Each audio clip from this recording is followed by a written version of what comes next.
ইসালে সোয়াবের যে অনুষ্ঠান বা মৃত্যু পরবর্তী যে আমাদের কুলখানি, ৩ দিনা, চল্লিশা, এই ধরনের অনুষ্ঠানগুলো, এগুলো কি শরীয়ত সম্মত কিনা? আসলে আমাদের যে কোনো ইসলামী বিধান পালন করার ক্ষেত্রে দেখতে হবে আমাদের দিন এখানে কি বলে, কোরআন এবং সুন্নাহ কি বলে, তার দালিলিক কোনো প্রামাণিক কোনো বিষয় আছে কিনা। আমরা দেখি যে রাসূল সাল্লাল্লাহু আলাইহি ওয়াসাল্লাম আমাদেরকে যেটা বলেছেন বা হাদিসের মধ্যে যেটা এসছে যে ৩ দিন পর্যন্ত একটা বাড়িতে শোকাবহ পরিবেশ থাকে।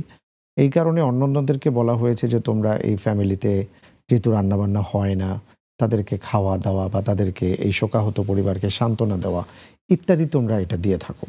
কিন্তু আমরা দেখি যে এই ৩ দিনের মাথায় একজন মানুষ ইন্তেকাল করেছেন, কিন্তু তার ভেতরে এমনভাবে ঢুকিয়ে দেওয়া হয় পরিবারের ভেতরে যে কিছু না খাওয়ালে মানুষ এটা বলবে সেটা বলবে। তো তিনি কী শোক পালন করবেন? তিনি ৩ দিনের খরচ করতে গিয়ে তার অবস্থা খারাপ। ৪০ দিনের মাথায় একটা খরচ করেন, আবার বছরের মাথায় একটা খরচ করেন। এই যে খরচের যেই একটা বহর আমরা দেখতে পাই এবং যেভাবে খরচ করা হয় এবং সেখানে যারা আসেন, এটা বাস্তব কথা বলছি, সেখানে যারা আসেন এমন অনেক মানুষ আছেন তারা হয়তো সালাত আদায় করা তো দূরের কথা, পশ্চিম দিকে তারা পাও রাখেন না, হাত ওখানে হাঁটাহাঁটিও করেন না, এমন অবস্থা আর কি। তো এই কারণে অনেক ধনী ব্যক্তিরা সেই অনুষ্ঠানগুলোতে যান। জি।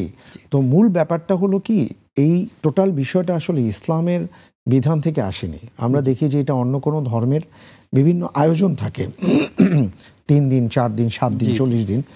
ওই আয়োজন থেকে আমাদের এখানে আমরা চিন্তা করেছি যে আমরা করলে খারাপ কি।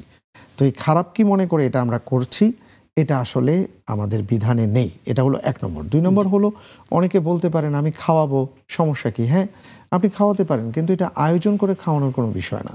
এটা আপনি যেই কোনো মুহূর্তে খাওয়াতে পারেন। আপনি একজন মিসকিনকে ধরে এনে আপনার বাসায় খাওয়াতে পারেন। আপনি আকস্মিক কোনো হয়তো একটা এতিমখানায় গিয়ে খাওয়াতে পারেন।